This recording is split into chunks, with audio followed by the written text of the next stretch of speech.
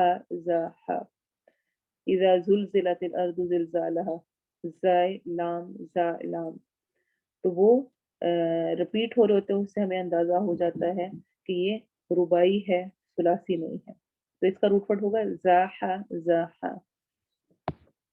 من العذاب عذاب سے ان اگرچہ یعمر وہ عمر دیا جائے واللہ اور اللہ بصیر خوب دیکھنے والا ہے بس واروا اس کا روٹ ورڈ ہے روٹ ورڈ میں مسٹیک ہے با سواد رو اس کا روٹ ورڈ ہے بیما بی ساتھ ما جو اسے جو یعملون وہ عمل کرتے ہیں یا وہ عمل ووم جمع کے لیے آ رہے ہیں یعنی وہ عمل کرتے ہیں اب اس کی تلاوت کو سنیں اور ساتھ ٹرانسلیشن سے غور کریں قل إن كانت لكم الدار الآخرة عند الله خالصة من دون الناس فتمنوا الموت إن كنتم صادقين ولن يتمنوه أبدا بما قدمت أيديهم والله عليم بالظالمين ولتجدنهم أحرص الناس على حياة ومن الذين أشركوا يود أحدهم لو يعمر 1000 سنة وما هو بمزحزحه من العذاب أن يعمر والله بصير بما يعملون یہاں پر آپ نے 2 چیزوں پہ شاید غور کیا ہو 2 جگہ پر وقف مختلف انداز میں کیا گیا ہے اگر غور نہیں کیا تو ابھی غور کریں ایک تو آیت نمبر 94 میں فتمنوا جب ہم رکیں گے تو ہم واو کی ضمہ کو نہیں پڑھیں گے ہم سٹاپ کریں گے تو ہم پڑھیں گے فتمنوا اور جب ملائیں گے تو پڑھیں گے فتمنوا الموت اسی طرح سے آیت نمبر 96 وَلَتَجِدَنَّهُمْ أَحْرَصَ النَّاسِ عَلَى حَيَاةٍ تو جو تا ہوتی ہے اگر اس کو ہم وقف کر کے پڑھیں سٹاپ کر کے پڑھیں تو یہ ہا بن جاتی ہے لیکن اگر ملا کے پڑھیں تو یہ تا رہے گی اگر ہم اس کو ایسے پڑھیں گے علی حیات ومن الذین اشرکوا تو یہ تا کر کے پڑھی جائے گی لیکن اگر ہم سٹاپ کریں گے تو یہ ہا پڑھی جائے گی حیات نہیں پڑھا جائے گا ٹھیک ہے ان 2 چیزوں کو نوٹ کر لیں اپنے پاس انشاءاللہ ہم ٹرانسلیشن شروع کریں گے سوری تفسیر سٹارٹ کریں گے جہاں سے ہم نے لاسٹ ٹائم چھوڑی تھی ہم بات کر رہے تھے بنی اسرائیل کے رویے کی کہ وہ محمد صلی اللہ علیہ وسلم کے آنے سے پہلے اپنی کتابوں میں اتنی پیشن گوئیاں پڑھ چکے تھے آخری نبی کے آنے کی اور وہ سب کو جانتے بھی تھے اور اس سب کو جانتے ہوئے وہ دعائیں کیا کرتے تھے انتظار میں تھے بے چین تھے اس جگہ آ کر بس گئے تھے جہاں پر وہ علامتیں موجود تھیں کہ یہاں نبی نے آنا ہے اور یہ دعائیں کثرت سے کرتے تھے کہ وہ نبی آئے اور ہم اس کے ساتھ مل کر لڑیں اور اپنے دشمنوں کو شکست دیں لیکن جب وہ نبی آ گیا فلما جاءهم ما عرفوا كفروا به انہوں نے اس کا انکار کر دیا فلعنت اللہ علی الکافرین تو بس لعنت ہے اللہ کے کافروں پر کس وجہ سے اگلی آیت میں اس کا ذکر ہے بئس ما اشتروا به انفسهم کتنا برا ہے جو بیچ ڈالا انہوں نے اپنے نفسوں کو بدلے اس کے یکفروا کہ انہوں نے کفر کیا بما انزل اللہ ساتھ اس کے جو اللہ نے نازل کیا تھا بغین ضد کی وجہ سے، حسد کی وجہ سے۔ کیا حسد تھا؟ کیا ضد تھی؟ کس وجہ سے انہوں نے انکار کیا تھا؟ کیونکہ جیسا کہ آپ کو یاد ہوگا کہ ابراہیم علیہ السلام کے دو بیٹے کون کون سے تھے؟ اسماعیل اور اسحاق۔ اسحاق علیہ السلام کے آگے سے بیٹے تھے یعقوب علیہ السلام، اور پھر یعقوب علیہ السلام کے آگے 12 بیٹے تھے جو کہ بنو اسرائیل کہلائے یا بنی اسرائیل کہلائے۔ اسرائیل یعقوب علیہ السلام کا لقب تھا، اور پھر ان میں یوسف علیہ السلام نبی ہوئے، اور یوسف علیہ السلام کے بعد ہم بے شمار انبیاء کا ذکر پڑھ چکے ہیں، الیاس، داؤد، سلیمان، یونس، زکریا، یحییٰ، ہارون اور موسیٰ علیہ السلام، عیسیٰ علیہ السلام، یہ سب انہی میں سے آئے تھے۔ اور موسیٰ علیہ السلام کے اوپر جو کتاب نازل ہوئی تورات، اس میں یہ درج تھا کہ آخری نبی نے آنا ہے۔ اب وہ منتظر تھے کہ وہ ہم میں سے یعنی بنو اسرائیل میں سے ہی آئے گا، اسرائیلی ہی ہوگا، ہماری نسل میں سے ہی کسی میں آئے گا۔ جبکہ ہوا یہ کہ اسماعیل علیہ السلام، ابراہیم علیہ السلام کے بیٹے، اسماعیل علیہ السلام کی نسل میں آگے کوئی نبی نہیں آیا، الا یہ کہ محمد صلی اللہ علیہ وسلم آخری نبی ان کی نسل میں سے آئے۔ باقی انبیاء اسحاق علیہ السلام کی نسل میں سے چلے، اسماعیل علیہ السلام کی نسل میں سے کوئی اور نبی نہیں آیا۔ کڑی چلتی گئی یہاں تک کہ آپ صلی اللہ علیہ وسلم اس کڑی میں آئے، یعنی اس نسل میں آئے۔ بنو اسماعیل کے لیے میں سے ہونے کی وجہ سے جو بنی اسرائیل تھے ان کے لیے یہ ایکسیپٹ کرنا انتہائی دشوار ہو گیا، مشکل ہو گیا، یہ جانتے ہوئے بھی کہ یہ آخری پیغمبر ہے، ساری نشانیاں پوری ہیں، یہ حق لے کر آیا ہے، یہ جو کتاب پڑھ رہا ہے اس میں وہی باتیں ہیں جو ہماری کتابوں میں ہیں، باوجود اس سب کو جانتے ہوئے وہ ضد کی وجہ سے اور حسد کی وجہ سے کہ یہ نبی ہم میں سے کیوں نہیں آیا اور ان میں سے کیوں آ گیا، انہوں نے کفر کیا، انکار کر دیا۔ تو اللہ تعالیٰ کیا فرما رہے ہیں؟ أَن يُنَزِّلَ اللَّهُ مِن فَضْلِهِ عَلَى مَن يَشَاءُ مِنْ عِبَادِهِ، اور کیا ضد ہے ان کو؟ کہ نازل کرتا ہے اللہ اپنے فضل سے اپنے بندے میں سے جس پر چاہتا ہے۔ یعنی وہ یہ چاہ رہے تھے کہ جو ان کی پسند ہے، ان کی مرضی ہے، اس کے مطابق نازل ہو۔ تو کیا یہ اللہ کے فضل کو مقید کرنا چاہتے ہیں، قید کرنا چاہتے تھے کہ اللہ صرف ان کی مرضی کے مطابق ہی کرے گا، اللہ جس پر چاہے اپنا فضل اتار سکتا ہے؟ تو یہ اللہ کی کتاب، اللہ کا کلام ایک بہت بڑا فضل ہے جس کو ملتا ہے، اس کو اللہ تعالیٰ نے اپنے بندوں پر فضل سے تشریح دی ہے۔ ایک تو یہ بات سمجھنے کی ہے۔ دوسری بات یہ کہ بغین، ضد اور ہٹ دھرمی، یہ حسد انسان کے ایمان کو ختم کرنے کا باعث ہے۔ اس بات کو بہت اچھی طرح سمجھیں۔ اکثر و بیشتر ہم دین کے کاموں میں پیچھے اس وجہ سے رہ جاتے ہیں کہ یا تو ہم ضد کا شکار ہوتے ہیں یا حسد کا شکار ہوتے ہیں۔ ہم نیکیاں کر ہی نہیں پاتے ہیں کیونکہ ہم کہتے ہیں فلاں نے بتایا، فلاں نے کہا، اس کی تو میں نہیں مانتی، اور وہ ایسے کہہ رہے ہیں، ایسے تو میں نے کرنا ہی نہیں۔ ضد کی وجہ سے اکثر ہم اپنے روزمرہ کے معاملات بھی خراب کر لیتے ہیں۔ حسد کی وجہ سے ہم پروڈکٹیو نہیں رہتے ہیں، ہماری پروڈکٹیوٹی ختم ہو جاتی ہے، کیونکہ سارا ٹائم کیا ہوتا ہے، جو حسد کرنے والا ہے، جو ضد والا ہے، وہ دوسرے کو نقصان پہنچانے کا سوچتا رہتا ہے۔ وہ یہ نہیں سوچتا کہ اس کو فائدہ کیسے ملے گا یا وہ کیسے اپنی اصلاح، اپنے آپ کو کیسے بہتر کر سکتا ہے، بلکہ اس کی فکر کیا ہوتی ہے، کسی طرح سے دوسرے کو نقصان پہنچائے، نیچا دکھائے۔ یہود کا رویہ کیا تھا؟ ساری اگر آپ سیرہ پڑھیں آپ صلی اللہ علیہ وسلم کی زندگی، اس میں کیا رول تھا یہود کا؟ صرف اور صرف کسی نہ کسی طرح نقصان پہنچانا مسلمانوں کو، نبی صلی اللہ علیہ وسلم کو کسی نہ کسی طرح اذیت دینا، تکلیف دینا، صرف یہ کام تھا۔ ان کا اپنا ایمان، ان کی اپنی عبادات، ان کا اپنا سب کچھ ختم، خلاص تھا، کچھ بھی نہیں تھا۔ تو جس کے اندر ضد آ جائے، جس کے اندر حسد آ جائے کہ فلاں کر ہے میں تو بالکل نہیں کروں گی، اس کی تعریف ہوتی ہے، میری نہیں ہوتی، میں نے تو اب یہ کام کرنا ہی نہیں ہے۔ اکثر لوگ خیر کے کام اس لیے چھوڑ کے بیٹھ جاتے ہیں۔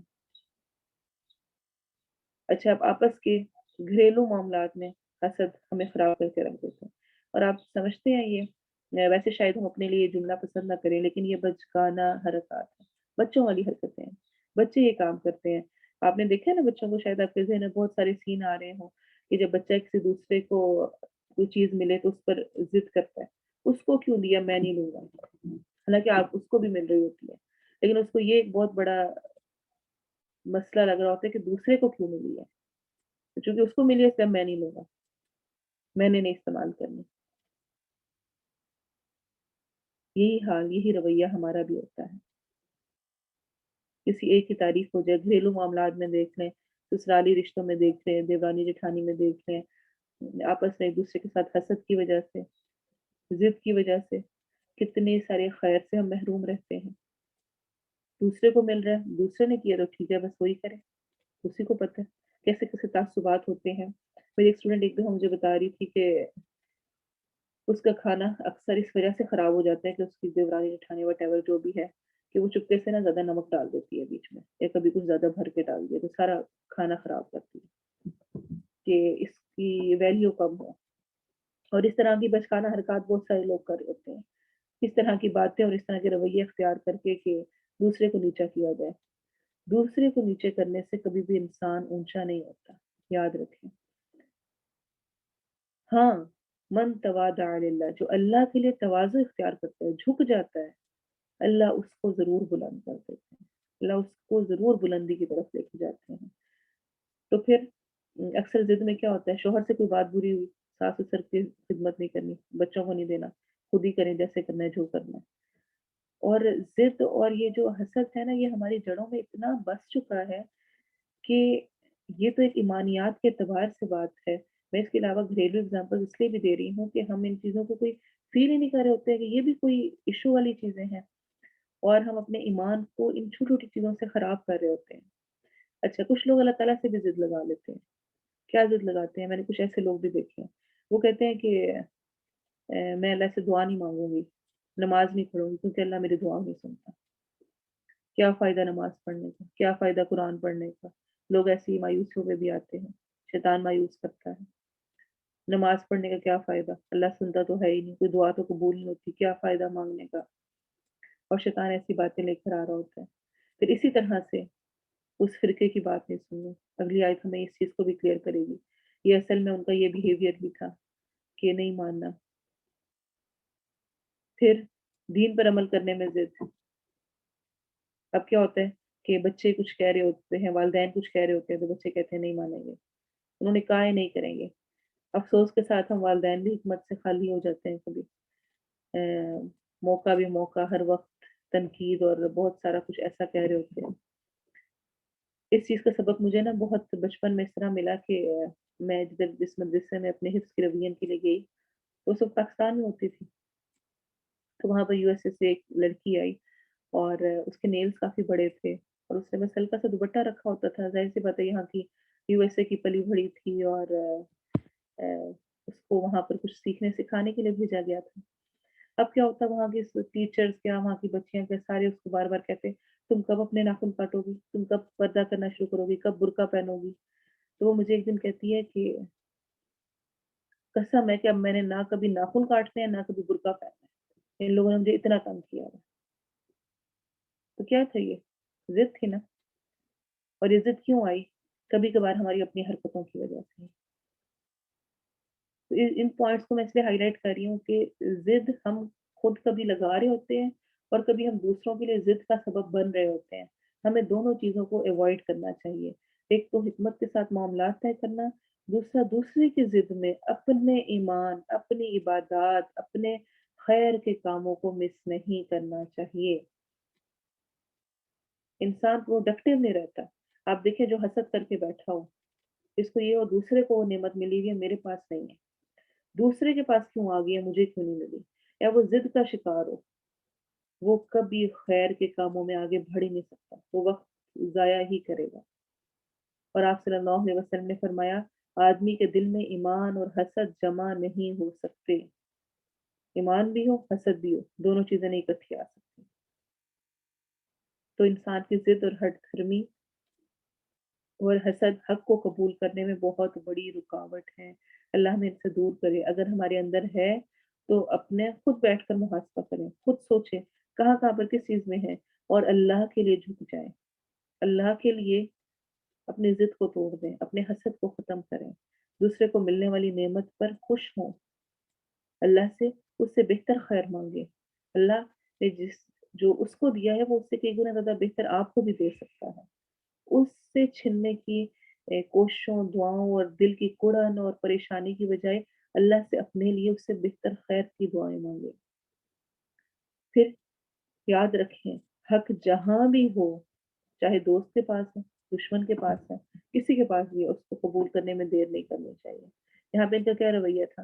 ہمارے قبیلے میں سے، ہم میں سے ہوتا، ہماری جنریشن میں سے ہوتا، ہم مان لیتے، اب چونکہ وہ ہم میں سے نہیں ہے اس لیے ہم ایکسپٹ نہیں کر رہے، اور یہی رویہ انہوں نے آگے بھی کیا۔ اس کا نقصان کیا ہوا؟ فَبَاءُوا بِغَضَبٍ عَلَىٰ غَضَبٍ، تو پس وہ پلٹے غضب پر غضب کے ساتھ، بار بار، اور بڑا غضب مراد یعنی بے پناہ غضب۔ اسی وجہ سے یہود پر کیا ٹھپا لگ گیا؟ سورۃ الفاتحہ میں ہم پڑھتے ہیں مغضوب علیہم، وہ جن پر غضب کیا گیا، ان پہ ٹھپا یہ لگ گیا کہ یہود ہیں ہی وہ جن پر اللہ کا غضب نازل ہوا۔ وَلِلْكَافِرِينَ عَذَابٌ مُّهِينٌ، اور کافروں کے لیے عذاب ہے رسوا کن، اہانت آمیز، ذلیل کرنے والا، رسوا کرنے والا۔ کیوں یہ عذاب ہے؟ کیونکہ وہ اپنے آپ کو سپیریئر سمجھتے تھے، اپنے علاوہ باقیوں کو امی سمجھتے تھے کہ وہ ان پڑھ جاہل، باقی قومیں، باقی لوگ کوئی وہ اہمیت نہیں رکھتے۔ اور جب ان میں سے نبی آ گیا تو ان کے لیے ایک بہت بڑی یہ شرمندگی کی، اہانت کی، رسوائی کی بات تھی کہ یہ ان کو فالو کریں۔ تو اس لیے اللہ تعالیٰ فرما رہے ہیں ان کے لیے رسوائی والا عذاب ہے۔ یہ ابھی اس کو رسوائی سمجھ رہے ہیں نبی کی پیروی کرنے کو، چونکہ وہ بنو اسماعیل میں سے آ گیا ہے، تو ان کے لیے کل قیامت کے دن رسوائی والا عذاب ہوگا۔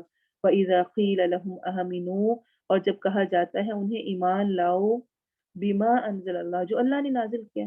چھوڑو ساری باتیں، کس کے پاس آیا، کس طرح آیا، کون سی جنریشن ہے، کون بندہ ہے، کیا ہے، صرف سمپل بات ہے جو اللہ نے نازل کی ہے۔ اللہ کو تو مانتے ہو نا، اللہ رب ہے، اس نے جو نازل کیا اس پر ایمان لاؤ، سمپل سی بات ہے۔ آج ہمارے لیے بھی یہ بہت سمپل سی بات ہے کہ جو اللہ کی کتاب میں لکھا ہے، جو اللہ نے بتایا اس پر ایمان لے آؤ، لیکن ہم بھی یہی رویہ رکھتے ہیں۔ انہوں نے کیا کہا؟ غور کریں، آج کل ہم بھی یہی والے تمام کام کر رہے ہیں۔ قالو، وہ کہتے ہیں، نؤمن بما انزل علینا، ہم ایمان لائیں گے اس پر جو ہم پر نازل کیا گیا، جو ہمارا ہے، جو ہمارے نبی پر آیا ہے، ہم تو صرف اس کو مانیں گے، اور ہم باقی کسی پر کچھ بھی آئے ہم نہیں مانتے۔ وَيَكْفُرُونَ بِمَا وَرَاءَهُ، اور وہ کفر کرتے ہیں ساتھ اس کے جو اس کے علاوہ ہے، یعنی جو اس کے علاوہ ہے اس پر ہم کفر کرتے ہیں، ہم صرف اپنے پاس جو ہماری ہے اسی پر ایمان لائیں گے۔ تو سمجھ آئی اس سے آپ کو؟ کیا آپ نے سنا ہے آج کل کچھ اس طرح کے الفاظ استعمال ہوتے ہیں؟ آج کل بھی گروہی تعصب بہت عام ہے، فرقہ واریت، اور یہی انسان کو خیر کے کاموں سے پیچھے کرتا ہے۔ جو ہمارے بزرگوں کی روایات ہیں، جو ہمارے فرقے کے مولوی نے کہہ دیا ہے، جو ان کی مسجد میں، جو ہماری مسجد میں بتایا جاتا ہے وہی ٹھیک ہے، جو وہ لیکچر بتاتے ہیں وہی ٹھیک ہے، باقی سب غلط ہے، کسی اور کی سننے کی ضرورت ہی نہیں ہے، سننا نہیں، گمراہ ہو جاؤ گے۔ اور ایسے رویے اور ایسے جملے، تو دین میں فرقہ واریت، گروہی تعصب، اور چند باتوں کو ماننا، چند کو نہ ماننا، چاہے وہ درستی کیوں نہ ہو، لیکن چونکہ وہ دوسرے فرقے کے عالم نے بتائی ہیں، چونکہ وہ دوسرے لوگ بتا رہے ہیں، چاہے وہ صحیح حدیث لا کے سامنے رکھ دیں، چاہے قرآن کی آیت لا کے سامنے رکھ دیں، نہیں ماننا، کیونکہ وہ ہمارے فرقے کا نہیں ہے۔ یہ سب اور یہ اس طرح کا رویہ کرنا درست نہیں ہے، یاد رکھیں۔ یہ فرقہ واریت اور یہ تعصبات اور یہ چیزیں انسان کے حق میں بہت بڑی رکاوٹ ہے۔ تو آج کی ہم نے کیا 3 چیزیں پڑھی ہیں؟ ضد کا شکار ہونا، حسد کا شکار ہونا، اور تیسرا فرقہ واریت، گروہی تعصب۔ میری فیملی میں سے اگر یہ ہوتا تو ٹھیک تھا، میرے فرقے میں سے یہ ہو تو پھر بات قابل قبول ہے، اگر یہ عالم ہمارے فرقے کا ہے، ہمارا فلاں فقہ ہے تو ٹھیک ہے، ہم اس کی بات سنیں گے، فلاں فقہ ہے تو ہم اس کی بات ایکسیپٹ نہیں کریں گے۔ وَهُوَ الْحَقُّ مُصَدِّقًا لِمَا مَعَهُمْ، اور اللہ تعالیٰ فرما رہے ہیں حالانکہ وہی حق ہے، تصدیق کرنے والا ہے پاس جو ان کے ہے، یعنی قرآن میں وہی باتیں لکھی ہوئی ہیں، وہ انہی چیزوں کی تصدیق کر رہا ہے جو ان کے پاس تورات میں موجود ہے۔ تو اصل میں تو یہ کیا کر رہے ہیں، اپنی تورات کا ہی انکار کر رہے ہیں، کہنے کو یہ کہہ رہے ہیں اپنی کتاب کو مانتے ہیں، لیکن یہ تو جو اس میں لکھا ہوا ہے آخری نبی کی نشانی اور سب کچھ اسی کو ڈینائی کر رہے ہیں۔ قُلْ فَلِمَ تَقْتُلُونَ أَنْبِيَاءَ اللَّهِ مِنْ قَبْلُ إِن كُنْتُمْ مُؤْمِنِينَ، کہہ دیجئے تو کیوں تم قتل کرتے رہے نبیوں کو اس سے پہلے اگر ہو تم ایمان والے، اگر تم اتنے دعوے دار بنتے ہو کہ ہم اپنے اپنے کو ماننے والے ہیں اور جو نبی ہمارے پاس آیا، جو ہمارے پاس نبی آتے ہیں ہم صرف ان کو مانیں گے، تو تم نے جو رویہ اختیار کیا تھا اپنے پاس جو نبی آئے ان کے ساتھ، وہ کیا تھا؟ یعنی صرف یہ تمہارے بہانے ہیں، بہانے بازیاں ہیں۔ ایمان جس نے نہیں لانا اس کے پاس ہزار بہانے ہیں، جب عمل نہیں کرنا تو بہت ساری دلیلیں ہیں، یہ فلاں فلاں فلاں اس وجہ سے نہیں کر سکتی۔ تو خوبصورت ترین رد دیا گیا ہے، اللہ تعالیٰ نے اس کو بہترین انداز میں ان کی باتوں کا رد کیا ہے۔ اس میں ہمارے لیے یہ سبق بھی ہے کہ اگر کوئی غلط رویہ اختیار کرے، کچھ غلط جملے بول رہا ہو، تو اسے دلائل کے ساتھ اچھے انداز میں رد کرنا چاہیے۔ جیسے کہ اللہ تعالیٰ نے یہاں پہ رد کیا ہے کہ تم کہہ رہے ہو اپنے نبی کو مانتے ہیں، حالانکہ تمہارے پاس جو نبی آئے انہیں تم نے قتل کیا تھا۔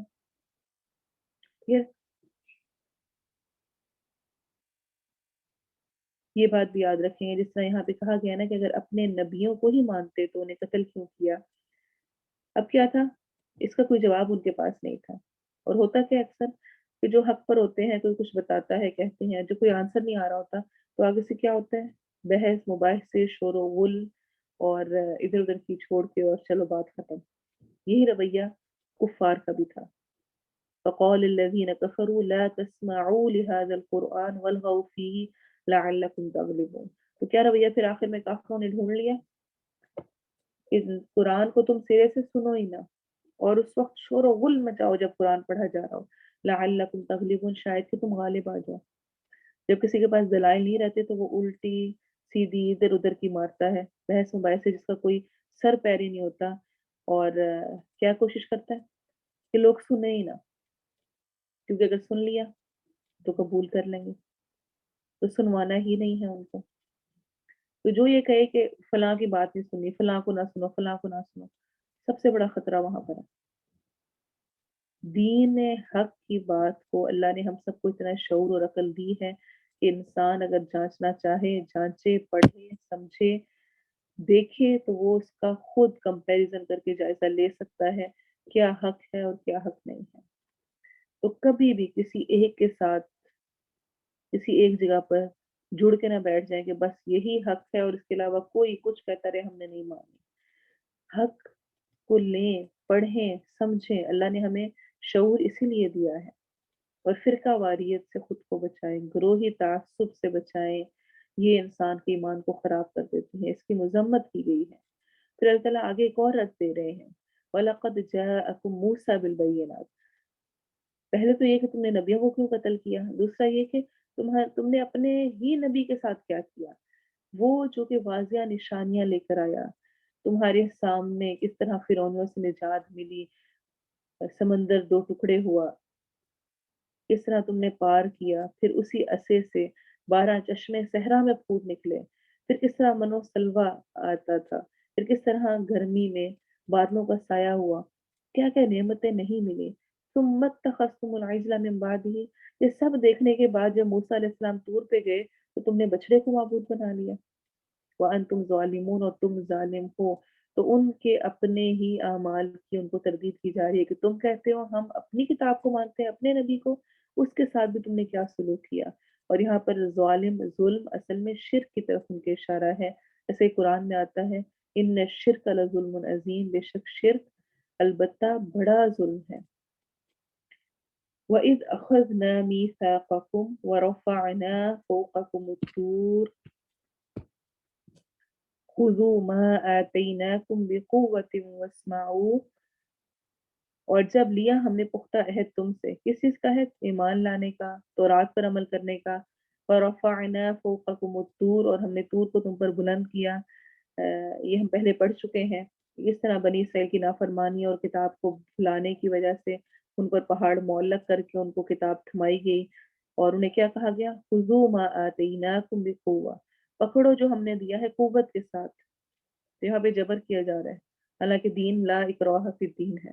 تو یہ اصل میں دین میں داخل ہونے سے پہلے لا اکراہ فی الدین ہے، دین میں کوئی جبر سختی نہیں ہے. دین میں داخل ہونے کے بعد اس کو امپلیمنٹ کروایا جائے گا. کسی انسٹیٹیوشن میں کوئی نے ایڈمیشن نہیں لیا ہوا، باہر وہ جو مرضی کرے، جب وہ اس میں انٹر ہو گیا تو اس کو اس کے رولز کو اوبے کرنا ہوگا، اس سے وہ رولز اوبے کروائے جائیں گے. تو پکڑو جو دیا ہم نے تمہیں ساتھ قوت کے، یعنی قرآن کو، کتاب کو جو ان کو کتاب ملی، اور پھر ہمارے لیے جو ہمیں کتاب ملی. کیا کرو؟ مضبوطی سے پکڑو. کس طرح؟ تصدیق کرو، سمجھو، اس پر عمل کرو، اور اس کے معاملے میں کسی سستی کی، کوتاہی کے شکار نہ ہو. واسمعوا، اور سنو، مان لو، عمل کرو. یاد رکھیں سننا پہلا سٹیپ ہے عمل کی طرف. پہلے انسان سنتا ہے پھر عمل کی طرف جاتا ہے. یہ ہو ہی نہیں سکتا کہ بغیر سنے انسان عمل کی طرف چلا جائے. اب آپ سن رہے ہیں، سنیں گے، پھر آپ کے ذہن میں وہ بات ٹھہرے گی، پھر آپ عمل کی طرف جائیں گے. تو سننا انتہائی ضروری ہے. سننا سننا سننا. واسمعوا، اور سنو. اور کیسا سنو؟ کہ وہ عمل کی طرف لے جائے. انہوں نے آگے سے کیا کہا؟ قالوا سمعنا وعصینا. انہوں نے کہا سنا ہم نے اور نافرمانی کی ہم نے. مومن کا رویہ کیا ہوتا ہے؟ سمعنا واطعنا، سنا ہم نے اور ہم نے اطاعت کی. منافقین اور یہود و مشرکین کا رویہ کیا ہوتا ہے؟ سمعنا وعصینا، سنا ہم نے اور نافرمانی کی ہم نے. حصی طور پہ بھی ہو سکتا ہے، مانوی طور پہ بھی، یعنی سنا انہوں نے اور انہوں نے سامنے سامنے کہا کہ ہم نے سنا ہے، لیکن عملی طور پہ انہوں نے نافرمانی کی. اور یہ بھی ہو سکتا ہے اس کی ٹرانسلیشن کے اس کی تفسیر میں کہ سنا ہم نے، یعنی وہ منہ سے ہی کہہ رہے ہیں کہ ہٹائی ان کی بڑھ چکی تھی کہ سنا ہم نے لیکن نافرمانی کی ہم نے، ہم عمل نہیں کریں گے. اور اصل میں یہ ساری حالت اور ان کی نافرمانی کی وجہ وَأُشْرِبُوا فِي قُلُوبِهِمُ الْعِجْلَ، اور وہ پلا دیے گئے اپنے دلوں میں بچڑے کی محبت. تو اصل میں اب حب العجل تھا. حب یہاں پہ حذف ہے، ڈراپ ہوا ہوا ہے. اور یہ عربک کا ایک سٹائل، ایک انداز ہوتا ہے. یعنی وہ اپنے دلوں میں بچڑے کی محبت پلا دی گئی، یعنی بچڑے کو، بچڑا تو ویسے بھی کھایا جاتا ہے، دلوں میں بچڑے کی محبت پلا دیے گئے. جس طرح پانی، جو یہ شاریبہ یا یہ اشربو پلائے جانے سے تشبیہ ہے نا، تو جس طرح پانی رگ رگ میں سرایت کر جاتا ہے، اسی طرح اس بچڑے کی محبت ان کے رگ رگ میں سرایت کر گئی. اور اشربو کے لفظ سے اشارہ ہے کہ اس بچڑے کی محبت اس حد تک پہنچ گئی تھی ان کے دلوں میں کہ اس میں ان کا کچھ اختیار نہ رہا تھا، بلکہ یہ معاملہ ہو گیا کہ جیسے کسی اور نے ان کے دلوں میں اس کی محبت کو انڈیل کے رکھ دیا ہے. اور یہاں پر محبت کو پلانے سے کیوں تشبیہ دی گئی ہے؟ یہ بھی تو کہا جا سکتا تھا نا کہ ان کے دلوں میں بچڑے کی محبت ڈل گئی یا ڈال دی گئی. پلا دی گئی کیوں کہا گیا ہے؟ کیونکہ انسان جب کچھ پیتا ہے، پانی پیتا ہے، تو اس کے جسم کی حالت بدلتی ہے، اس کا اثر وہ اپنے پورے جسم پر فیل کرتا ہے. جب شدید پیاس لگی اور آپ پانی پیئیں، آپ کو فیل ہوتا ہے نا سارے جسم میں ایک جو طاقت، انرجی اور وہ سارا آنا، اور وہ کیا ہوتا ہے، آپ کے جسم کا حصہ بن جاتا ہے. ایسے ہی زمین کو اگر آپ پانی دیں، زمین کے اوپر پانی ڈالیں، تو کیا ہوتا ہے، وہ پانی سارا اس کے اندر جذب ہو جاتا ہے، ایبزارب ہو جاتا ہے، اسی کا حصہ بن جاتا ہے. اب آپ کے میں نے پانی نکالنا ہے واپس، الگ نہیں ہو سکتا، اسی کے اندر راسخ ہو جاتا ہے. تو محبت کسی چیز کی انسان کے دل میں جب چلی جاتی ہے تو وہ اس طرح رچ بس جاتی ہے کہ اس کو دل سے نکالنا، الگ کرنا مشکل ہو جاتا ہے. تو ایک تو محبت خود ایسی چیز ہوتی ہے کہ انسان کو اندھا اور بہرا کر دیتی ہے، اوپر سے اس کو اشربو سے تعبیر کیا گیا ہے کہ پانی جیسا انسان کے رگو ریشے میں خوب دوڑتا ہے، ویسا کھانے کا گزر نہیں ہوتا. تو یعنی بالکل ہی پلا دی گئی. ان کا اس پر پھر کنٹرول ہی نہیں رہا، وہ اس کی محبت اور اس کے اندر اتنا رچ بس کے. کیوں ایسا ہوا؟ بی کفرہم، باوجہ اپنے کفر کے، ان کے اپنے کیے کا ہی ان کو پھل ملا. یہ محبت ان کے دلوں میں کیوں ڈلی؟ ان کے کفر کی وجہ سے. ان کی بچڑے سے اس حد تک محبت اور عبادت تھی، اور یہ کفر تھی. مگر اس کا باعث اصل میں کیا تھا؟ سابقہ کفر، جو ہم شروع سے سورت کے پڑھتے آ رہے ہیں. فلاں فلاں فلاں فلاں نافرمانیاں کی، ان نافرمانیوں کے نتیجے میں پھر ان کے ساتھ یہ ہوا. تو یہاں سے ہمارے لیے ایک بہت اہم پوائنٹ نکلتا ہے، کفر مزید کفر کو اور ایمان مزید ایمان میں اضافہ کرنے کا باعث ہوتا ہے. خیر خیر کو دعوت دیتی ہے، شر شر کو دعوت دیتا ہے. پہلے وہ کفر کی طرف تھے، نافرمانی کی طرف، اور نافرمانی ان کی بڑھتی چلی گئی. قل بئس ما یأمرکم بہ ایمانکم ان کنتم مؤمنین، کہہ دیجئے کتنا برا ہے جو حکم دیتا ہے تمہیں تمہارا ایمان اگر تم واقعی ایمان والے ہو. تم جو ایمان کا دعویٰ کرتے ہو تو یہ کیسا ایمان ہے جو تمہیں تمہارے قول سے مختلف حکم دیتا ہے، تمہارا عمل کچھ ہے اور قول کچھ ہے. وَأُشْرِبُوا فِي قُلُوبِهِمُ الْعِجْلَ، اور وہ پلا دیے گئے اپنے دلوں میں بچڑے کی محبت کو. کس وجہ سے؟ اپنے کفر کی وجہ سے. اس پر ہم تھوڑی انشاءاللہ اور ڈیٹیل بات کریں گے نیکسٹ کلاس میں. اللہ تعالیٰ ہمیں جو کچھ سنا ہے اس پر عمل کی توفیق دے، اور اپنے لیے عملی پوائنٹ ضرور نکالا کریں. یہ بہت اہم ہے. اپنے پاس ڈائری میں نوٹ کریں، عمل کی ڈائری بنائیں، میں نے پہلے بھی ذکر کر چکی ہوں، اور اس میں پوائنٹس کو لکھتے رہا کریں، وقتاً وقتاً پڑھیں تاکہ تازہ ہو، اور جو کبھی کوئی کمی رہ گئی ہو انسان عملی پوائنٹس کو شروع کرتا ہے بھول جائے تو دوبارہ سے کر سکے. اس کی تلاوت سنیں، اور پھر اس کے بعد اپنی اٹینڈنس ضرور گروپ میں مارک کریں اور عملی پوائنٹ شیئر کریں. جزاک اللہ. بئس ما اشتروا به أنفسهم أن يكفروا بما أنزل الله بغيا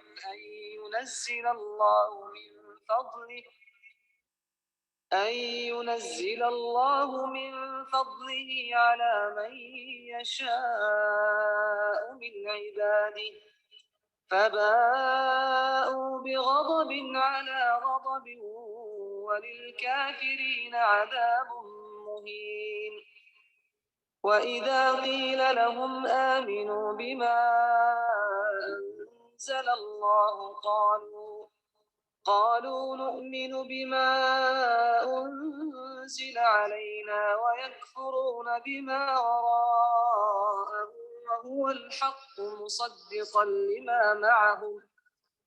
قل فلم تقتلون أنبياء الله من قبل إن كنتم مؤمنين. ولقد جاءكم موسى بالبينات ثم اتخذتم العجل من بعده وأنتم ظالمون. وإذ أخذنا ميثاقكم ورفعنا فوقكم الطور خذوا ما آتيناكم بقوة واسمعوا. قالوا سمعنا وعصينا وأشربوا في قلوبهم العجل بكفرهم. قل بئس ما يأمركم به إيمانكم إن كنتم مؤمنين. سبحانك اللهم وبحمدك أشهد أن لا إله إلا أنت أستغفرك وأتوب إليك. سبحان ربك رب العزة عما يصفون وسلام على المرسلين والحمد لله رب العالمين.